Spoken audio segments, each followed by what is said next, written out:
Each of the following papers, Hindi and English versions, under Article 281 of the Constitution, report for 2026 to 2031, Volume 1, main report of the 16th Finance Commission.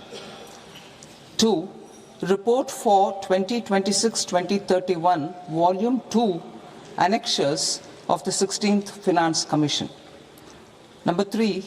Explanatory memorandum as to the action taken on the recommendations contained in the above report. Item number 2, माननीय वित्त मंत्री Nirmala Sitharaman ji.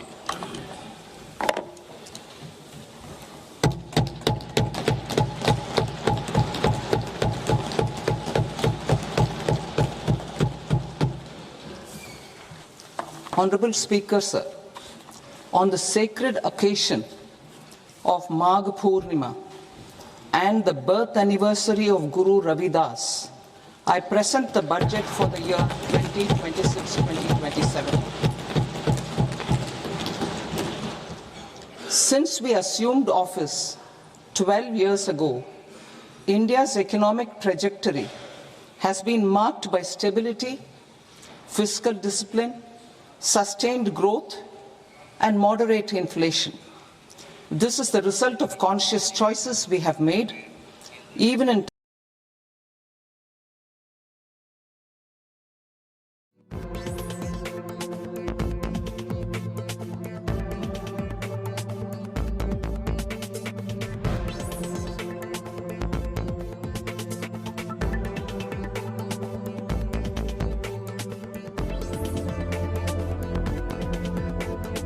fiscal prudence and monetary stability, whilst maintaining a strong thrust on public investment. Keeping Atmanirbharta as a lodestar, we have built domestic manufacturing capacity, energy security, and reduced critical import dependencies. Simultaneously, we have ensured that citizens benefit from every action of the government, undertaking reforms to support employment generation, agricultural productivity, household purchasing power, and universal services to people. These measures have delivered a high growth rate of around 7% and helped us make substantial strides in poverty reduction and improvement in the lives of our people. Today, we face an external environment in which trade and multilateralism are imperiled and access to resources and supply chains are disrupted. New technologies are transforming production systems while sharply increasing demands on water, energy, and critical minerals.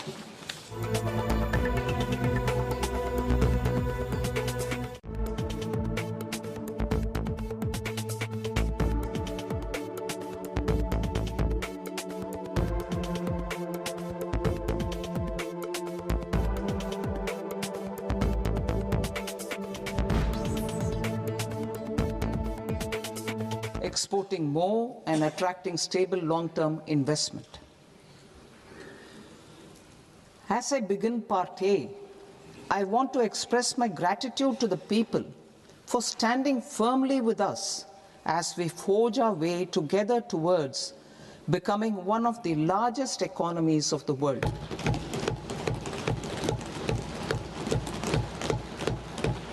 Our aim is to transform aspiration into achievement and potential into performance as we ensure that the dividends of growth reach every farmer, the scheduled caste, the scheduled tribes, the nomads, the youth, the poor, and the women. In Vikasit Bharat Young Leaders Dialogue 2026, several innovative ideas were shared with our Prime Minister, which have inspired many of the proposals, making this a unique Yuva Shakti-driven budget. Our government's sankalp is to focus on our poor, underprivileged, and the disadvantaged. To deliver on this sankalp, and given that this is the first budget prepared in Kartavya Bhavan, we are inspired by three kartavya. Our first kartavya is to accelerate and sustain economic growth by enhancing productivity and competitiveness and building resilience to volatile global dynamics. Our second kartavya is to fulfill aspirations of our people and build their capacity, making them strong partners in India's path to prosperity. Our third kartavya, aligned with our vision of Sabka Saath, Sabka Vikas, is to ensure that every family, community, region, and sector has access to resources, amenities, and opportunities for meaningful participation. This threefold approach requires a supportive ecosystem. The first requirement is to sustain the momentum of structural reforms, continuous, adaptive, and forward-looking.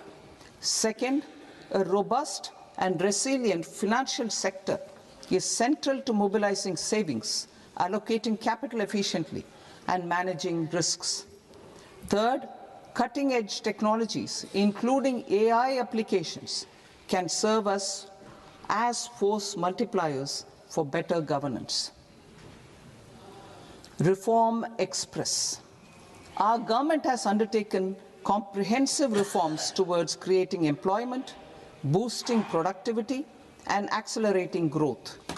After the Prime Minister's announcement on Independence Day in 2025, over 350 reforms have been rolled out. This includes GST simplification, notification of labor codes, and rationalization of mandatory quality control orders. High-level committees have been formed, and in parallel, the central government is working with the state governments on deregulation and reducing compliance requirements. The Reform Express is well on its way and will maintain its momentum to help us fulfill our kartavya. I now move to specific proposals. Under our first kartavya, to accelerate and sustain economic growth, I propose interventions in 6 areas. 1. Scaling up manufacturing in 7 strategic and frontier sectors. 2. Rejuvenating legacy industrial sectors. 3. Creating champion MSMEs. 4. Delivering a powerful push for infrastructure. 5. Ensuring long-term security and stability. And 6. Developing city economic regions. Scaling up of manufacturing in 7 strategic and frontier sectors. Biopharma Shakti, meaning biopharma strategy for health advancement through knowledge, technology, and innovation. India's disease burden is observed to be shifting towards non-communicable diseases like diabetes, cancer, and autoimmune disorders. Biologic medicines are key to longevity and quality of life at affordable costs. To develop India as a global biopharma manufacturing hub,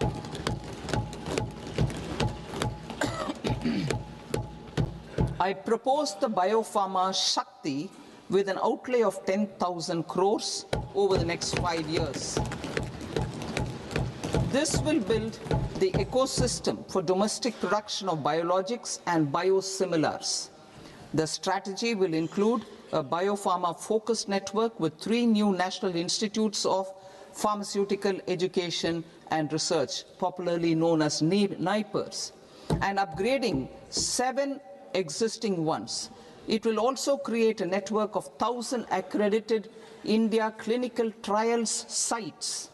We propose to strengthen the Central Drug Standard Control Organization to meet global standards and approved timeframes through and approval timeframes through a dedicated scientific review cadre and specialists. India's semiconductor mission 1.0 expanded India's semiconductor sector capabilities. Building on this, we will launch ISM 2.0 to produce equipment and materials, design full-stack Indian IP, and fortify supply chains. We will also focus on industry-led research and training centers to develop technology and skilled workforce.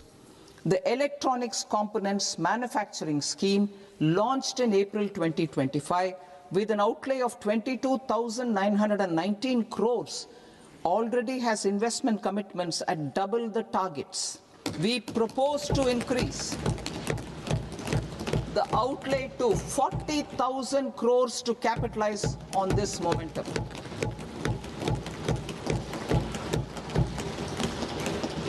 A scheme for rare earth permanent magnets was launched in 2025 November.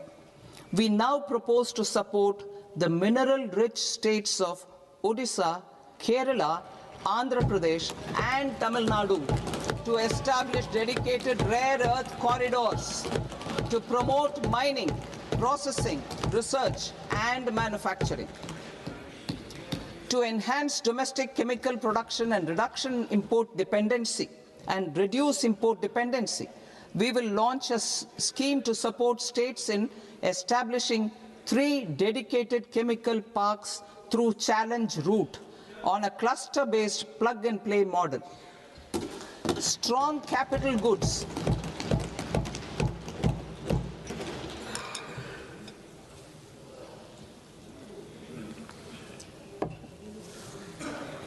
Strong capital goods capability is a determinant of productivity and quality across different sectors.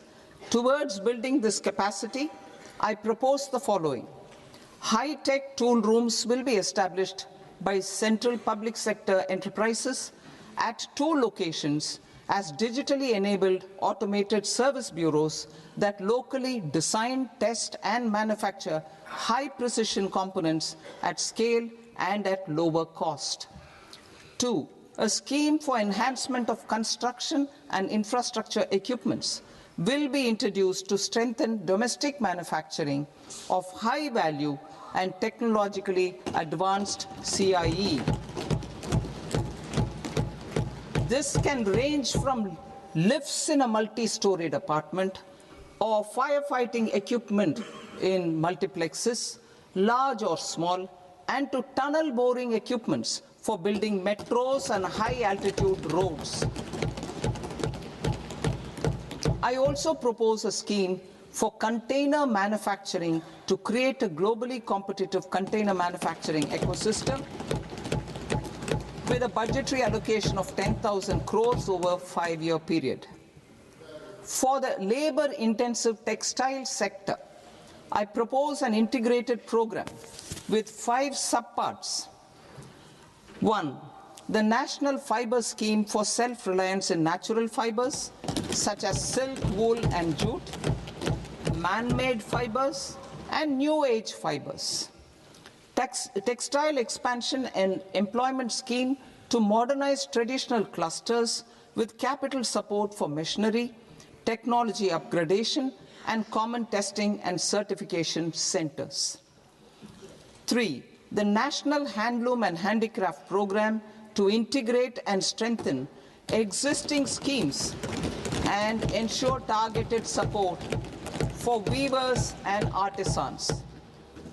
Tex Eco Initiative to promote globally competitive and sustainable textiles and apparels.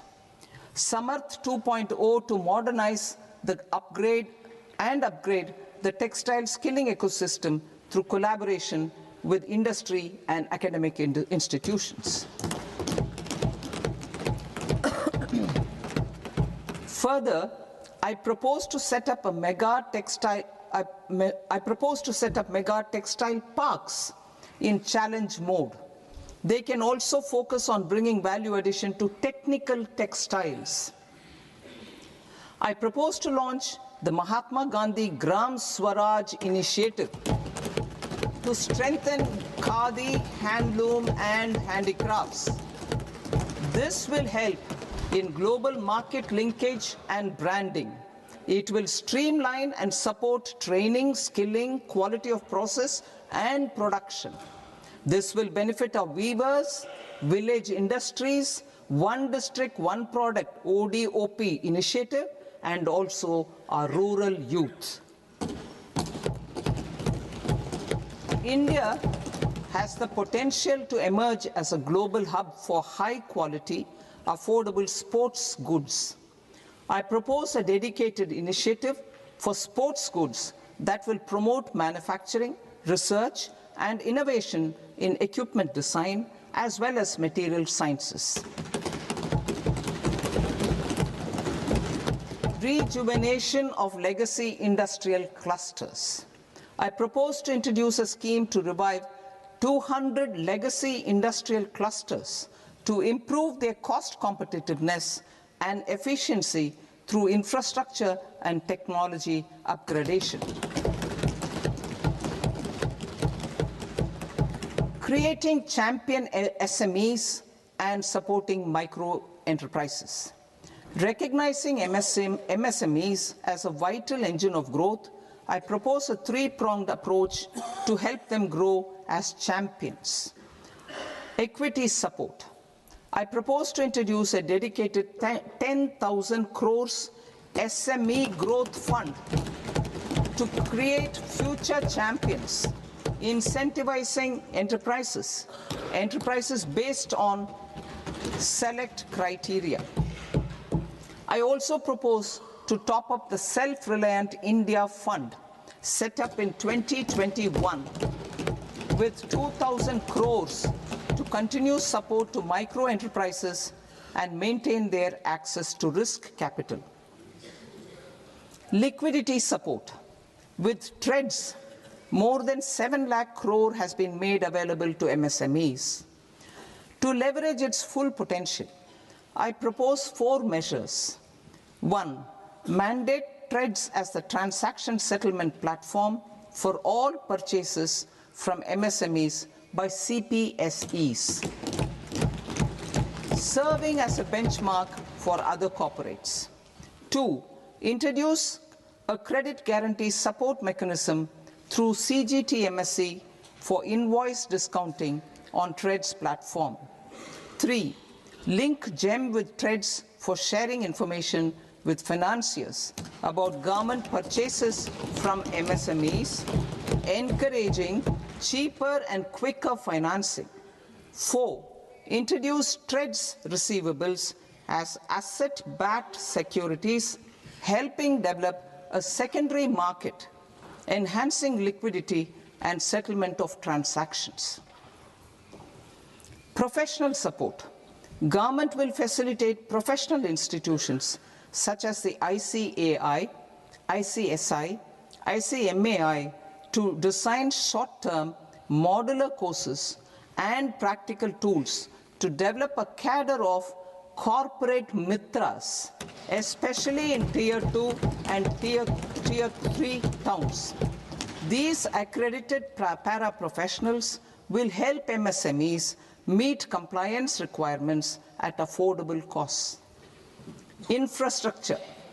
During this past decade, our government has undertaken several initiatives for large-scale enhancement of public infrastructure, including through new financing instruments such as Infrastructure Investment Trust (InvITs) and Real Estate Investment Trust (REITs), and institutions like NIIF and NABFID. We shall continue to focus on developing infrastructure in cities with over 5 lakh population, that is Tier 2, Tier 3 cities, which have expanded to become growth centers. Public capital expenditure has increased manifold from 2 lakh crore in 2014-15 to an allocation of 11.2 lakh crore in BE 25-26. In this coming year, that is financial year 2026-27, I propose to increase it to 12.2 lakh crores to continue the momentum. To strengthen the confidence of private developers regarding risks during infrastructure development and construction phase, I propose to set up an infrastructure risk guarantee fund to provide prudentially calibrated partial credit guarantee to lenders. Over the years, RITES have emerged as a successful instrument for asset monetization.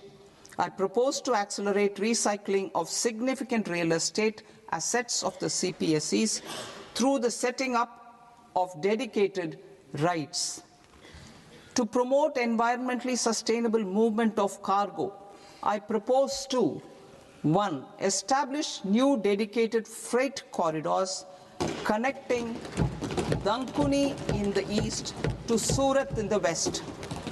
Operationalize 20 new national waterways over the next 5 years, starting with National Waterways 5 in Orissa to connect mineral-rich areas of Talcher and Angul and industrial centers like Kalinga Nagar to the ports of Paradeep and Dhamra. Training institutes will be set up as regional centers of excellence for development of required manpower for these waterways. This will benefit youth in the entire stretch of the waterways to train and acquire skills. Further, a ship repair ecosystem catering to inland waterways will also be set up at Varanasi and Patna. And C, launch a coastal cargo promotion scheme for incentivizing a modal shift from rail to road to increase the share of inland waterways and coastal shipping from 6% to 12% by 2047. To enhance last mile and remote connectivity and promote tourism, I propose to give incentives to indigenize manufacturing of seaplanes. A seaplane VGF scheme will be also introduced to provide support for operations. Carbon capture, utilization and storage. Aligning with the roadmap launched in December 2025, the carbon capture, utilization and storage technologies at scale will achieve higher readiness and in end-use application across 5 industrial sectors, including power, steel, cement, refineries, and chemicals. An outlay of 20,000 crore is proposed over the next 5 years for this purpose. City economic regions. Cities are India's engines of growth, innovation, and opportunities. We shall now focus on Tier 2, Tier 3 cities, and even temple towns, which need modern infrastructure and basic amenities. This budget aims to further amplify the potential of cities to deliver the economic power of agglomerations by mapping city economic regions based on their specific growth drivers.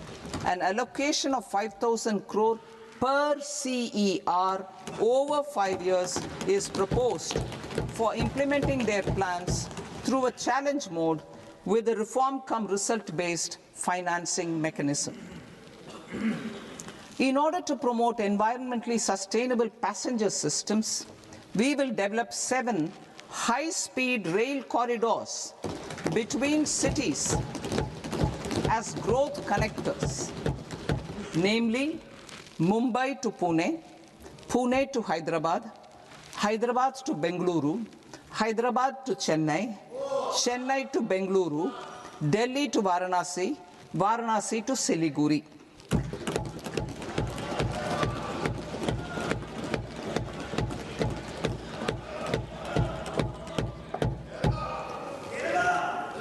Financial sector. The Indian banking sector today is characterized by strong balance sheet, historic highs in profitability, improved asset quality, and coverage exceeding 98% of villages in the country. At this juncture, we are well placed to futuristically evaluate the measures needed to continue on the path of reform-led growth of this sector. I propose setting up a high-level committee on banking for Vikasit Bharat.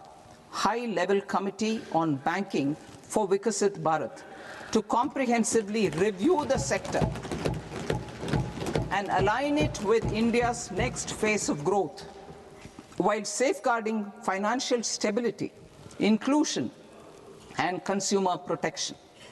The vision for NBFCs for Vikasit Bharat has been outlined with clear targets for credit disbursement and technology adoption in order to achieve scale and improve efficiency in the public sector NBFCs.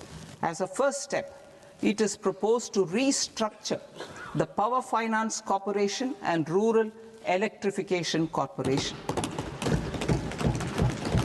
I propose a comprehensive review of the foreign exchange management non-debt instruments rules to create a more contemporary, user-friendly framework for foreign investments consistent with India's evolving economic priorities.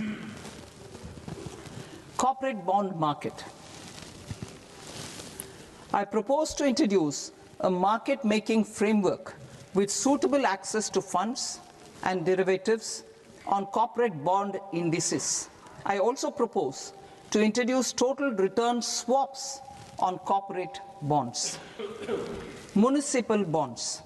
To encourage the issuance of municipal bonds of higher value by larger cities, I propose an incentive of 100 crore rupees for a single bond issuance.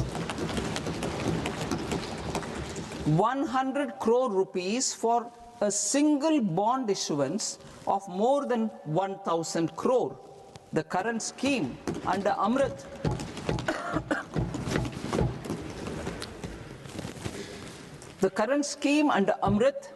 which incentivizes issuances up to 200 crores only, will also continue to support smaller and medium towns. That will also continue to support the smaller and medium towns. Ease of doing business. Individual persons resident outside India, PROI, will be permitted to invest in equity instruments of listed Indian companies through the Portfolio Investment Scheme. It is also proposed to increase the investment limit for an individual PROI under the scheme from 5% to 10%, with an overall investment limit for all individual PROIs to 24% from the current 10%. Emerging technologies including AI. 21st century is technology-driven. Adoption of technology is for the benefit of all people. Farmers in the field, women in STEM, youth keen to upskill, and Divyangjan to access newer opportunities. The government has taken several steps to support new technologies through AI Mission, National Quantum Mission, Anusandhan National Research Fund, and Research and Development and Innovation Fund. Our second kartavya is to fulfill aspirations and build capacities.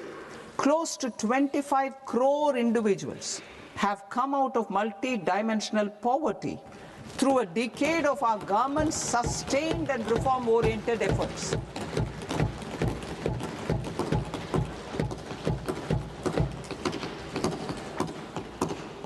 Our government has therefore decided to place a renewed emphasis on the service sector to provide a pathway to fulfilling aspirations of a youthful India with the following measures. I propose to set up a high-powered education to employment and enterprises standing committee to recommend measures that focus on services sector as a core driver of Vikasit Bharat. This will make us a global leader in services with a 10% global share by 2047. The committee will prioritize areas to optimize the potential for growth, employment, and exports. They will also assess the impact of emerging technologies, including AI, on jobs and skill requirements and propose measures thereof. To create a range of skilled career pathways, a new range of skilled career pathways for our youth, I propose interventions in the following sectors. Health. Existing institutions for allied health professionals will be upgraded and new AHP institutions established in private and government sectors. This will cover 10 selected disciplines, including optometry, radiology, anesthesia, OT technology, applied psychology and behavioral health, and add 1 lakh AHPs over the next 5 years.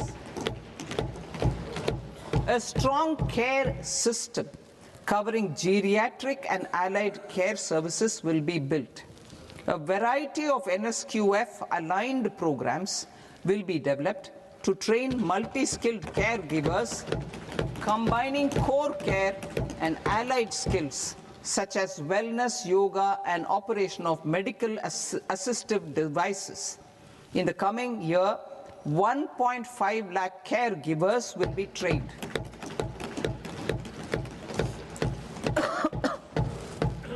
Hubs for medical value tourism. To promote India as a hub for medical tourism services, I propose to launch a scheme to support states in establishing 5 regional medical hubs in partnership with the private sector. These hubs will serve as integrated healthcare complexes that combine medical, educational, and research facilities. They will have Ayush centers, medical value tourism facilitation centers, and infrastructure for diagnostics, post-care, and rehabilitation. These hubs will provide diverse opportunities, job opportunities for health professionals, including doctors and AHPs. Ancient Indian yoga, already respected in several parts of the world, was given a mass global recognition when Honorable Prime Minister took it to the UN. Post-COVID, Ayurveda gained a similar global acceptance and recognition. Exporting quality Ayurveda products helps farmers who grow the herbs and youth who process the products. To meet growing global demand, a few more steps are being taken. I propose to 1. Set up 3 new All India Institutes of Ayurveda. 2. Upgrade Ayush pharmacies and drug testing labs for higher standards of certification ecosystem and make available more skilled personnel. 3. Upgrade the WHO Global Traditional Medicine Center in Jamnagar to bolster evidence-based research, training, and awareness for traditional medicine.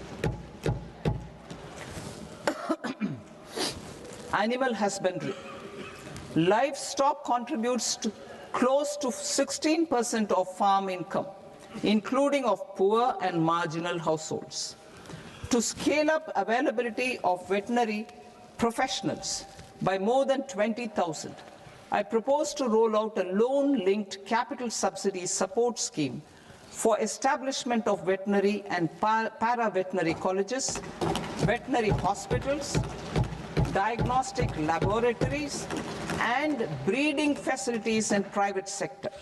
Collaboration between Indian and foreign institutions will also be facilitated.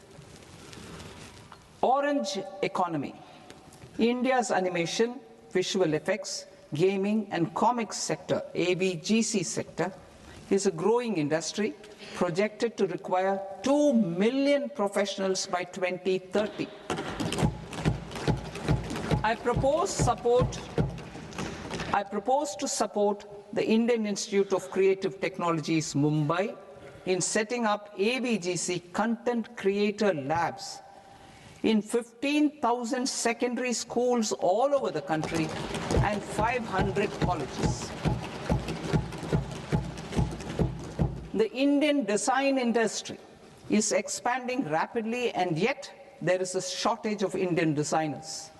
I propose to establish, through Challenge Route, a new National Institute of Design to boost design education and development in the eastern region of India.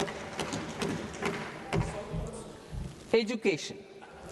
Our government will support states through Challenge Route in creating 5 university townships in the vicinity of major industrial and logistics corridors. These planned academic zones will host multiple universities, colleges, and research institutions, skill centers, and residential complexes. In higher education, STEM institutions, prolonged hours of study and laboratory work pose some challenges for girl students. Through VGF, Viability Gap Funding and capital support, one girls' hostel will be established in every district.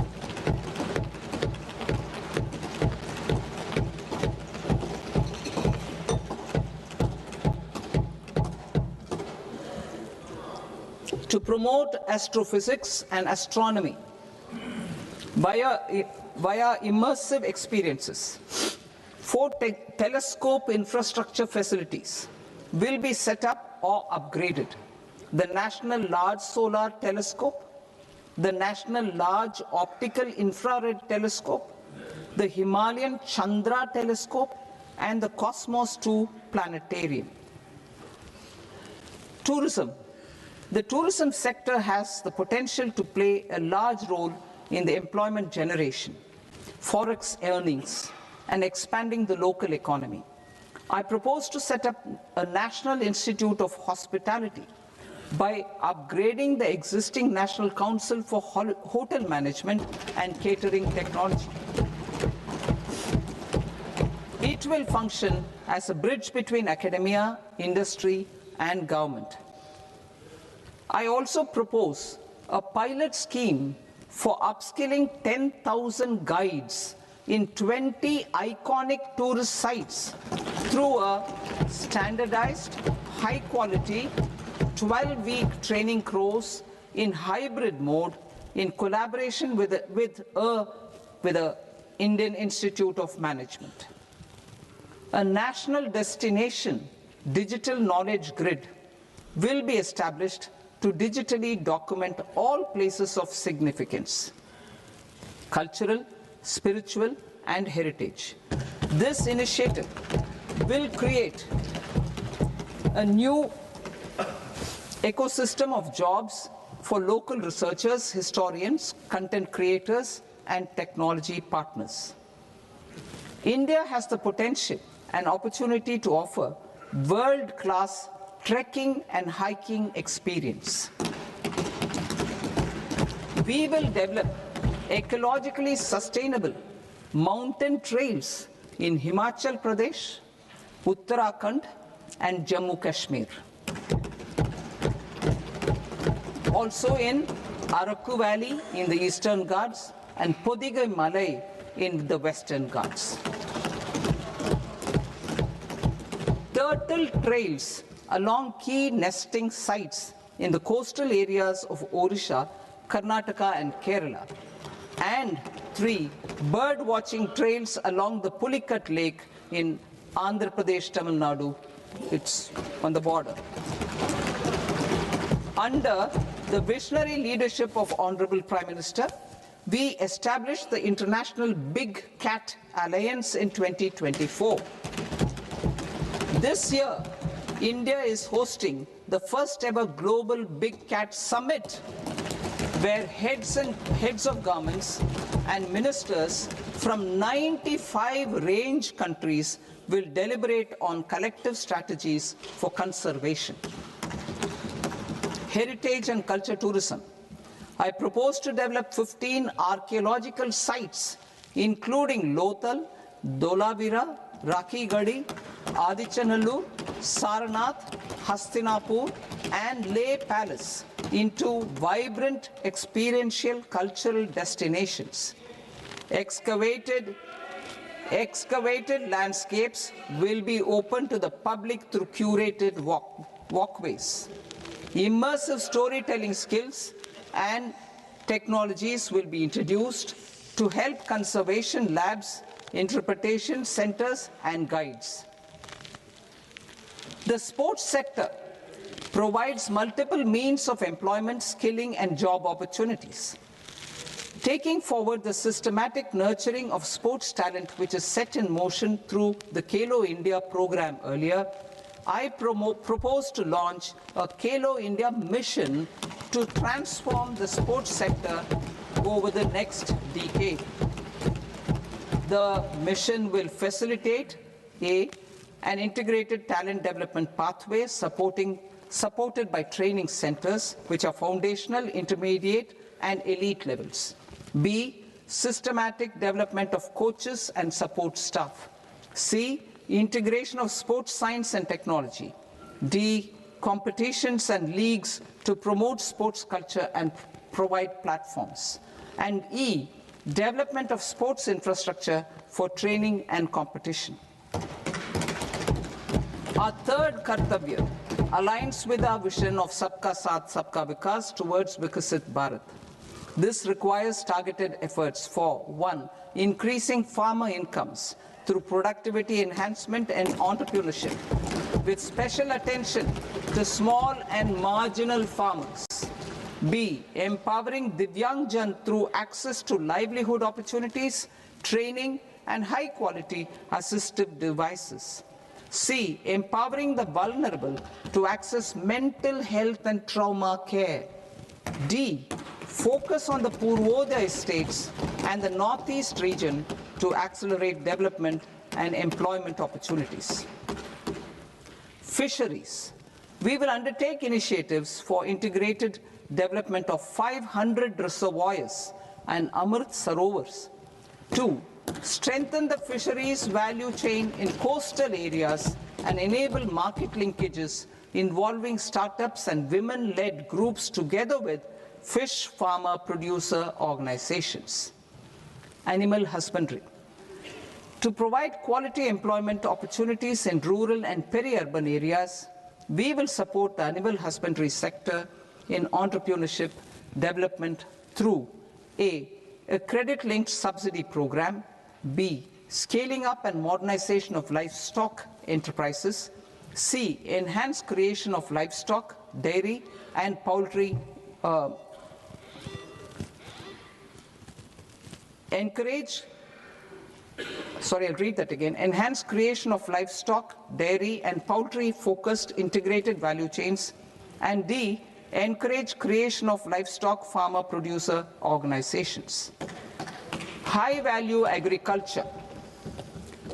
To diversify farm outputs, increase productivity, enhance farmers' incomes, and create new employment opportunities, we will support high-value crops such as coconut, sandalwood, cocoa, cashew in the coastal areas, agar trees in northeast, and nuts such as almonds, walnuts, and pine nuts in our hilly regions.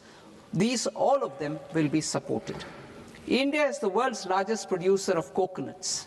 About 30 million people, including nearly 10 million farmers, depend on coconuts for their livelihood.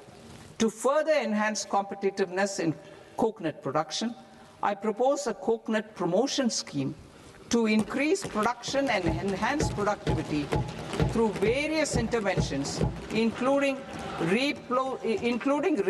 replacing and non-productive trees, with new saplings or plants or varieties in major coconut growing states.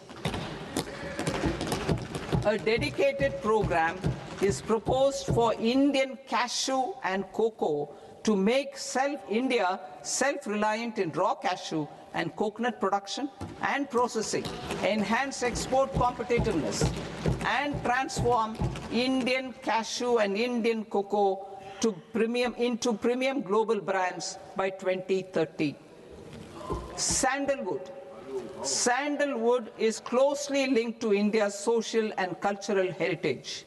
Our government will partner with state governments to promote focused cultivation and post-harvest processing to restore the glory of the Indian sandalwood ecosystem, to rejuvenate old, low-yielding orchards, and expand high-density cultivation of walnuts, almonds, and pine nuts. We will support a dedicated program to enhance farmer incomes and in bringing value addition by engaging youth. Bharat Vistar, that is virtually integrated system to access agricultural resources.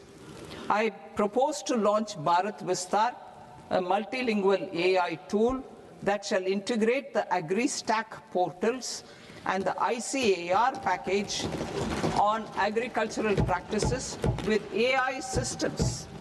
This will enhance farm productivity, enable better decisions for farmers, and reduce risk by providing customized advisory support.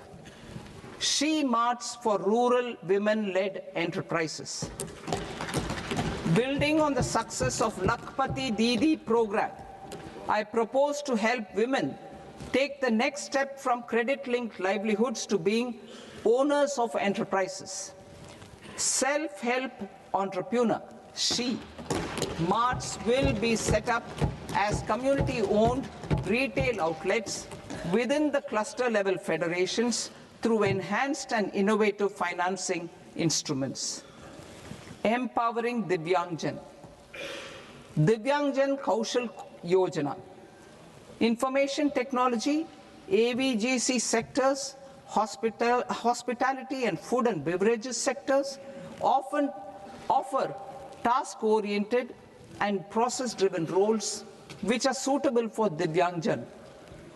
We will ensure dignified livelihood opportunities through industry-relevant and customized training specific to each Divyangjan group. Divyang Sahara Yojana. Timely access to high-quality assistive devices for all eligible Divyangjan is a fundamental need. I propose to 1. Support the Artificial Limbs Manufacturing Corporation of India, ALIMCO, to set up and to scale up production of assistive devices, invest in R&D and AI integration, strengthen PM Divyasha Kendras, and support setting up of assistive technology marts as modern retail style centers where Divyangjan and senior citizens can see, try and purchase assistive products. Reaffirming our commitment to mental health and trauma care. There are no national institutes for mental health care in North India. We will therefore set up a NIMHANS 2 and also upgrade national mental health institutes in Ranchi and in Tezpur as regional apex institutions. Emergencies expose families, particularly the poor and vulnerable, to unexpected expenditure. We will strengthen and increase these capacities by 50% in district hospitals by establishing emergency and trauma care centers. Focus on Purvodaya states and northeastern regions. Purvodaya. I propose the development of an integrated East Coast industrial corridor with a well-connected node at Durgapur creation of 5 tourism destinations in 5 Purvodaya states, and the provision of 4,000 e-buses. Buddhist sites in northeastern region. The northeastern region is a civilizational confluence of Theravada and Mahayana or Vajrayana traditions. I propose to launch a scheme for development of Buddhist circuits in Arunachal Pradesh, Sikkim, Assam, Manipur, Mizoram, and Tripura. The scheme will cover preservation of temples and monasteries, pilgrimage interpretation centers, connectivity, and pilgrim amenities. 16th Finance Commission. On 17th November 2025, the 16th Finance Commission submitted its report to the President. As mandated under Article 281 of the Constitution, the government is to lay the report along with the explanatory memorandum on the action taken report on the recommendations of the Commission in Parliament, which, Sir, Honourable Speaker, you've allowed me to do at the commencement of this session. The government has accepted the recommendation of the Commission to retain the vertical share of devolution at 41%. As recommended by the Commission, I have provided 1.4 lakh crores of rupees to the states for the year 2026-2027 as Finance Commission grants. These include rural and urban local body and disaster management grants. Fiscal consolidation. Government has been delivering on our fiscal commitments consistently without compromising on social needs. To strive towards accepted standards of fiscal management in Budget 25-26, I had indicated that the central government would target reaching a debt to GDP ratio of 50 plus or minus 1% by 2030-31. In line with this, the debt to GDP ratio is estimated to be 55.6% of GDP in BE 26-27, compared to 56.1% of GDP in RE 25-26. A declining debt to GDP ratio will gradually free up resources for priority sector lending and expenditure by reducing the outgo on interest payments. One of the main operational instruments for debt targeting is the fiscal deficit. I am happy to inform this august House that I fulfilled my commitment made in 2021-2022 to reduce fiscal deficit below 4.5% of GDP by 25-26. In RE 25-26, the fiscal deficit has been estimated at par with BE of 2025-26 at 4.4% of GDP.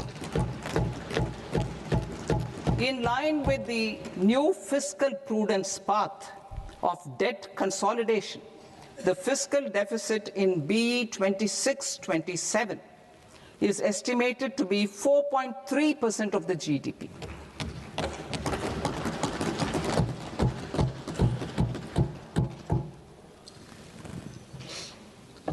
The revised estimates of the non-debt receipts are 34 lakh crore rupees, of which the centre's net tax receipts are 26.7 lakh crore.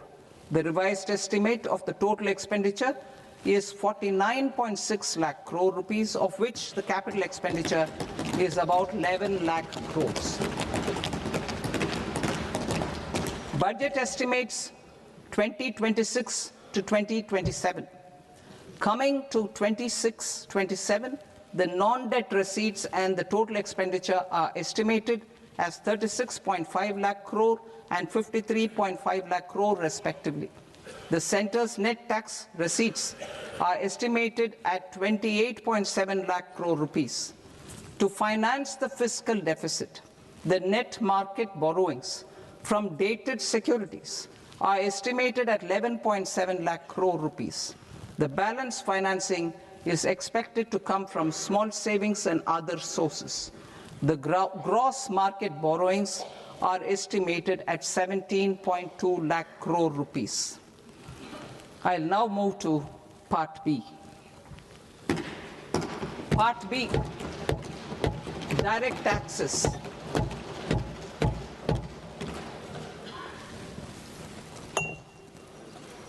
Honorable Speaker, sir, I now present my proposals on direct taxes. New Income Tax Act. In July 2024, I announced a comprehensive review of the Income Tax Act 1961. This was completed in a record time, and the Income Tax Act 2025 will come into effect from 1st April 2026. The simplified income tax rules and forms will be notified shortly, giving adequate time to taxpayers to acquaint themselves with its requirements. The forms have been redesigned such that ordinary citizens can comply without difficulty. Ease of living. I propose that any interest awarded by the Motor Accident Claims Tribunal to a natural person will be exempt from income tax, and any TDS on this account will be done away with. I propose to reduce TCS rate on the sale of overseas tour program package from the current 5% and 20% to 2% without any stipulation of amount. I propose to reduce TCS rate for pursuing education and for medical purposes under the Liberalized Remittance Scheme, popularly known as LRS, from 5% to 2%.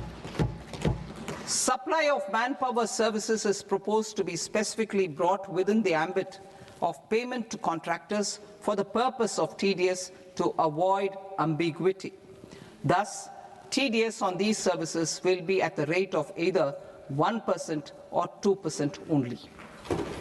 I propose a scheme for small taxpayers, wherein a rule-based automated process will enable obtaining a lower or nil deduction certificate instead of filing an application with the assessing officer. For the ease of taxpayer holding securities in multiple companies, I propose to enable depositories to accept Form 15G or Form 15H from the investor and provide it directly to various relevant companies. I propose to extend time available for revising returns from 31st December to up to 31st March with the payment of a nominal fee. I also propose to stagger the timeline for filing of tax returns. Individuals with ITR 1 and ITR 2 returns will continue to file till 31st July, and non-audit business cases or trusts are proposed to be allowed time till 31st August. TDS on sale of immovable property by a non-resident is proposed to be deducted and deposited through resident buyers and his or her PAN-based challan instead of requiring a TAN, which is a temporary accounting number. To address practical issues of small taxpayers like students, young professionals, tech employees, relocated NRIs, and such others, I propose to introduce a one-time 6-month foreign asset disclosure scheme for these taxpayers to disclose income or assets below a certain size.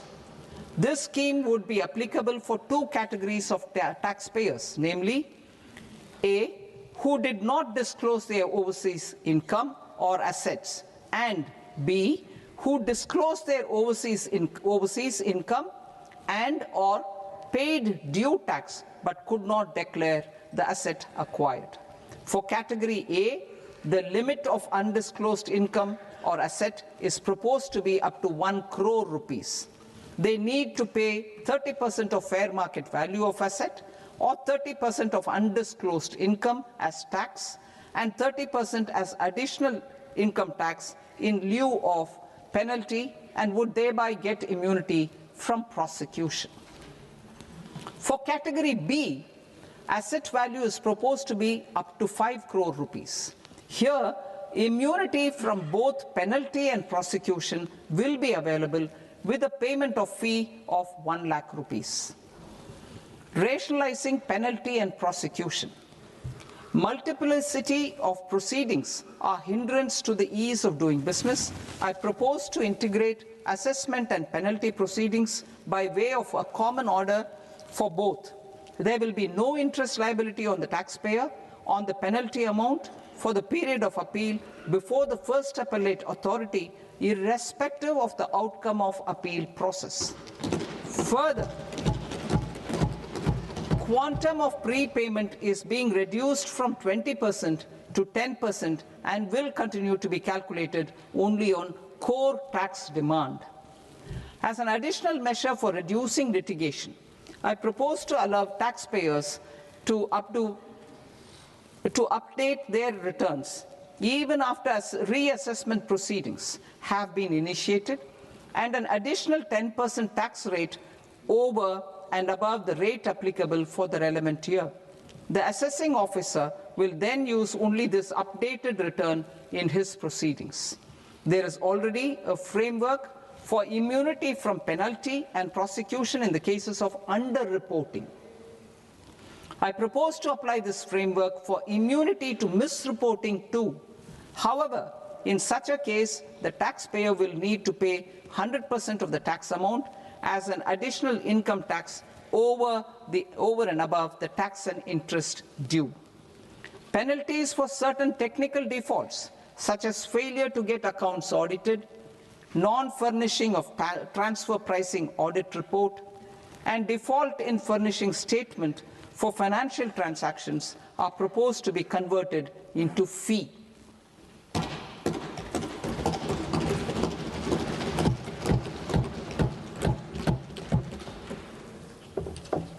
I propose to rationalize prosecution framework under Income Tax Act while maintaining a careful balance for deterrence in some serious offence. Non-production of books of account and documents and requirement of TDS payment where payment is made in kind are being decriminalized. Further, minor offences will attract fine only.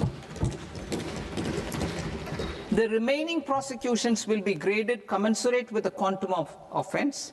They will entail only simple imprisonment with maximum imprisonment reduced to 2 years and power to courts to convert even those into fines. There is no penalty.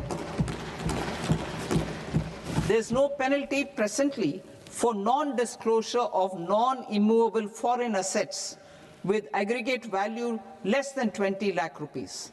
I propose to also provide them with immunity from prosecution with retrospective effect from 1/10/2024.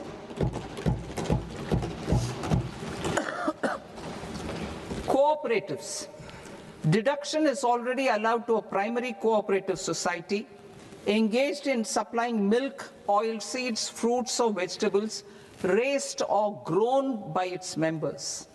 I propose to extend this deduction to also include supply of cattle feed and cotton seed produced by its members.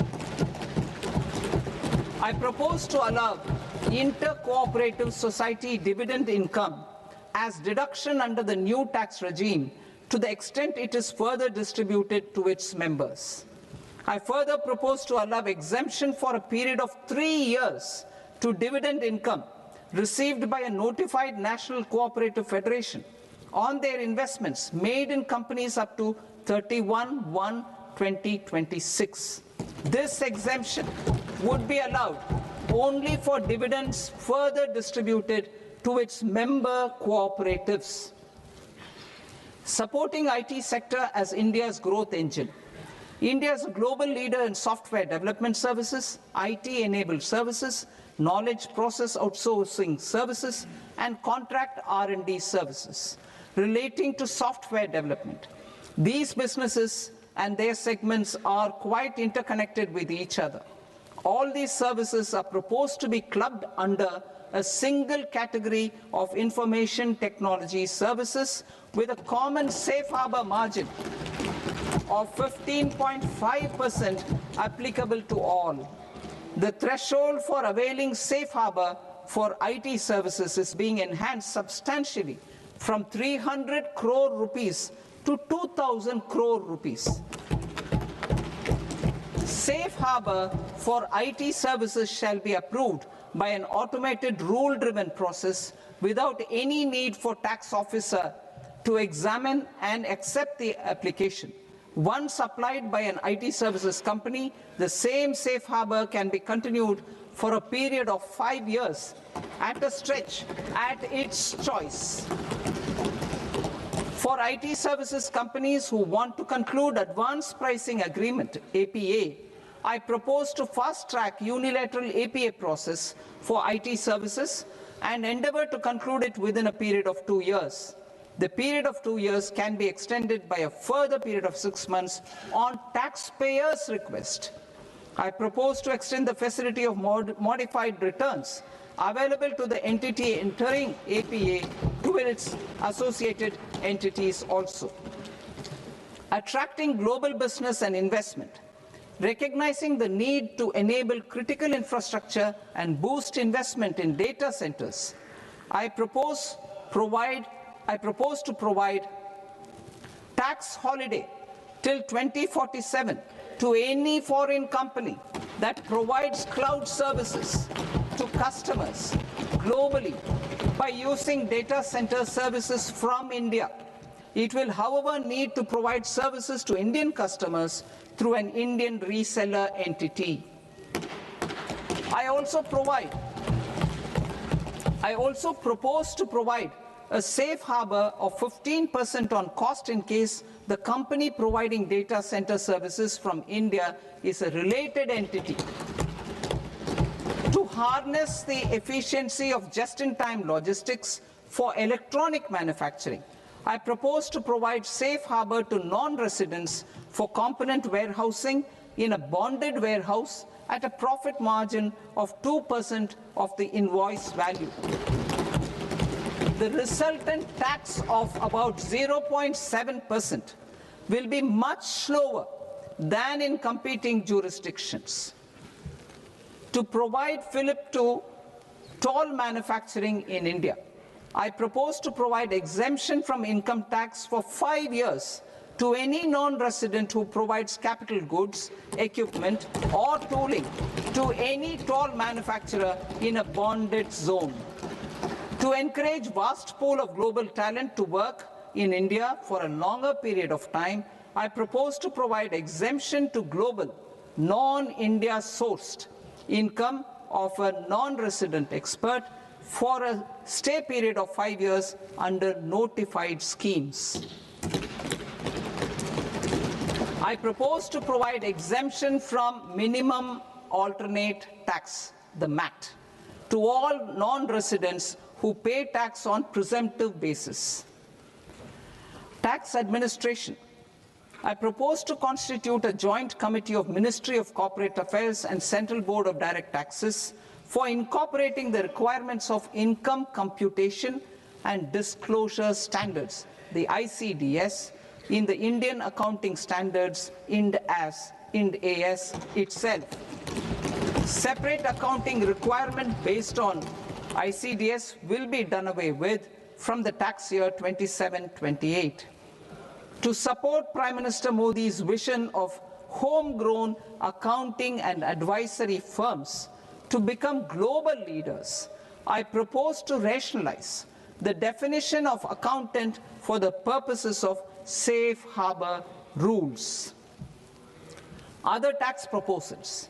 Change in taxation of buyback was brought in to address the improper use of buyback route by promoters.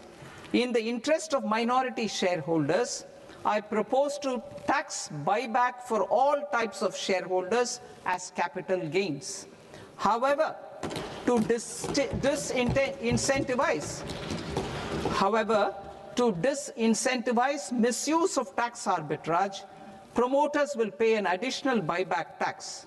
This will make effective tax 22% for corporate promoters. For non-corporate promoters, the effective tax will be 30%. TCS rate for sellers of specific goods, namely alcoholic liquor, scrap and minerals, will be rationalized to 2%, and that on tendu leaves will be reduced from 5% to 2%. I propose to raise the STT on futures to 0.05% from the present 0.02%. STT on options premium and exercise of options are both proposed to be raised to 0.15% from the present rate of 0.1% and 0.125% respectively. We reformed the taxation landscape for corporates in 2019 by providing them a simplified regime with lower tax rate so that they could productively focus on business rather than on claim of deductions and exemptions. To encourage companies to shift to the new regime, set-off of brought forward MAT credit, minimum alternate tax credit, is proposed to be allowed to companies only in the new regime. Set-off using available MAT credit is proposed to be allowed to an extent of 1/4 of the tax liability in the new regime. MAT is proposed to be made final tax, so there will be no further credit accumulation from 1st April 2026. In line with this change, the rate of final tax is being reduced to 14% from the current MAT rate of 15%. The brought forward MAT credit of taxpayers accumulated till 30th March 2026 will continue to be available to them for set-off as above. Indirect taxes. I shall now take up proposals related to indirect taxes. My proposals for customs and central excise aim to further simplify the tariff structure, support domestic manufacturing, promote export competitiveness, and correct inversion in duty. To continue weeding out long-continuing customs duty exemptions, I propose to remove certain exemptions on items which are being manufactured in India or where the imports are negligible. Similarly, to further simplify the process of ascertaining the rate of duty applicable on a particular item, I propose to incorporate certain effective rates in various customs notifications to the tariff schedule itself. I shall now take up sector-specific proposals. Promotion of exports of marine, leather, and textile products. I propose to increase the limit for duty-free imports of specified inputs used for processing seafoods for export from the current 1% to 3% of FOB value of the previous year's export turnover.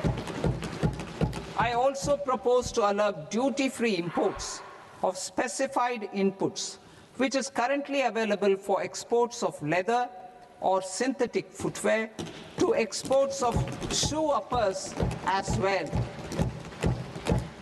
I propose to extend the time period for export of final product from the existing 6 months to 1 year for exporters of leather or textile garments, leather or synthetic footwear, and other leather products.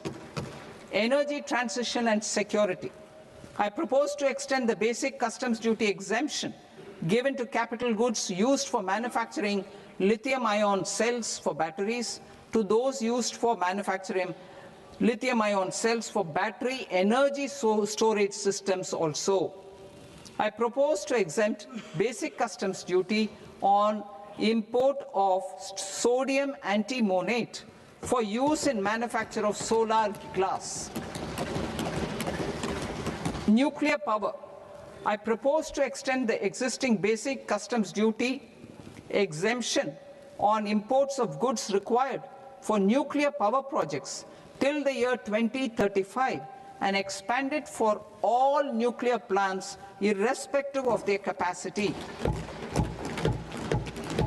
Critical minerals. It is proposed to provide basic customs duty exemption to the import of capital goods required for the processing of critical minerals in India. Biogas blended CNG. I propose to exclude the entire value of biogas while calculating the central excise duty payable on biogas blended CNG. Civil and defense aviation. I propose to exempt basic customs duty on components and parts required for the manufacture of civilian training and other aircrafts. It is proposed to exempt basic customs duty on raw materials imported for the manufacture of parts of aircraft to be used in maintenance, repair, or overall requirements by units in the defense sector. Electronics. To deepen value addition in the consumer electronics sector, I propose to exempt basic customs duty on specified parts used in the manufacture of microwave ovens. Special economic zone. To address the concerns arising about utilization of capacity by manufacturing units in the special economic zones due to global trade disruptions, I propose as a special one-time measure to facilitate sales by eligible manufacturing units in SEZs to the domestic tariff area at concessional rates of duty. The quantity of such sales will be limited to a prescribed proportion of their exports. Necessary regulatory changes will be undertaken to operationalize the measures while ensuring level playing field for the units working in the DTA. Ease of living. To rationalize the customs duty structure for goods imported for personal use, I propose to reduce the tariff rate on all dutiable goods imported for personal use from 20% to 10%. To provide relief to patients, particularly those suffering from cancer, I propose to exempt basic customs duty on 17 drugs or medicines. I propose also to add 7 more rare diseases for the purposes of exempting import duties on personal imports of drugs, medicines, and food for special medical purposes used in their treatment. Customs process. India's role and share in the global trade is poised for a major leap in line with our ambition and journey towards Vikasit Bharat. In this regard, I propose many measures for custom processes to have minimal intervention for smoother and faster movement of goods and greater certainty to the trade. Trust-based systems. I propose to enhance duty deferral period for Tier 2 and Tier 3 authorized economic operators, known as AEOs, from 15 days to 30 days. I propose to provide eligible manufacturer importers the same duty deferral facility. This should encourage them to get themselves accredited as a full-fledged Tier 3 AEO in due course. To provide greater certainty and for better business planning, I propose to extend validity period of advance ruling binding on customs from the present 3 years to 5 years. In the spirit of the whole of government approach,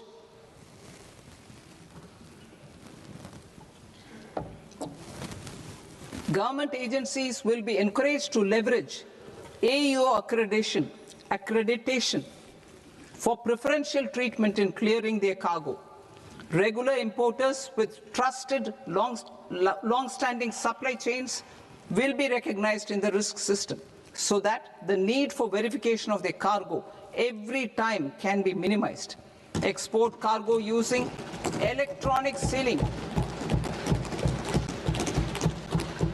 Export cargo using electronic sealing will be provided through clearance from the factory premises to the ship.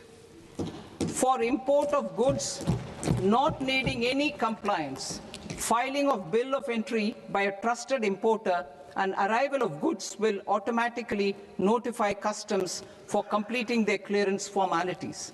This will enable goods to be released immediately on arrival.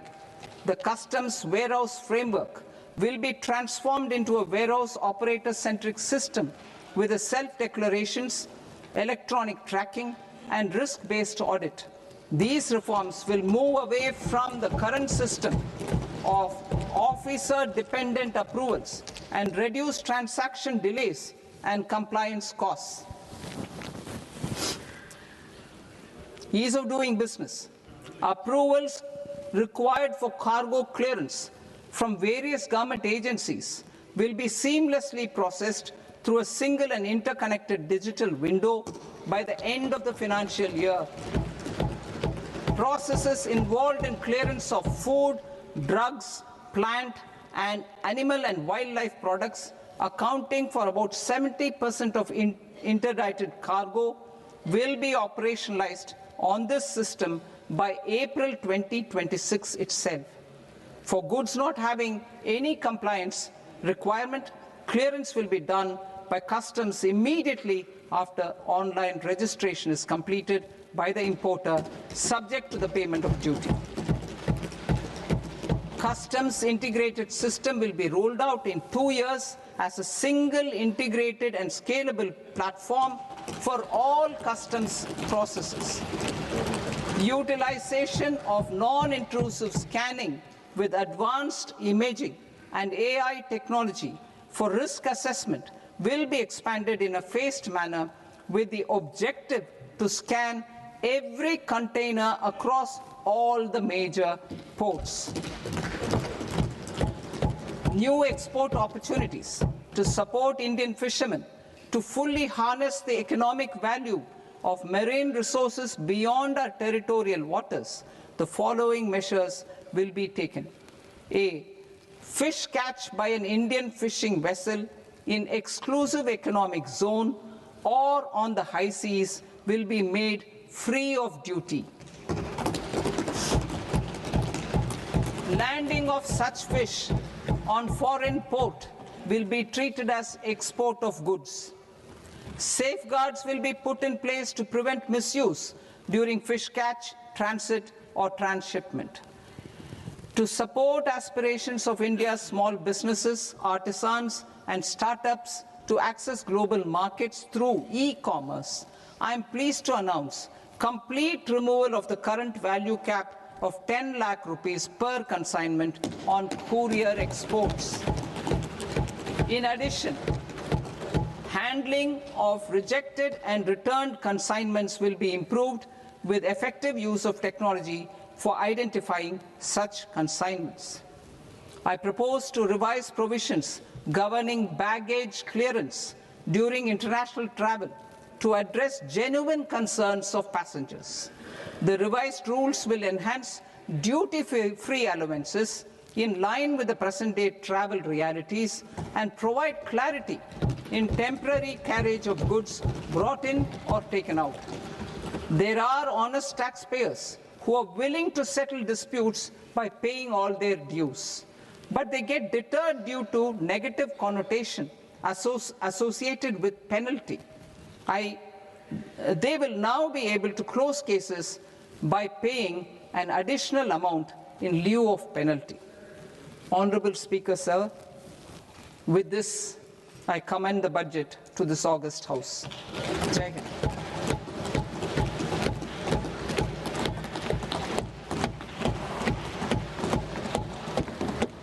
One and a half hours. Item number 3 माननीय वित्त मंत्री जी।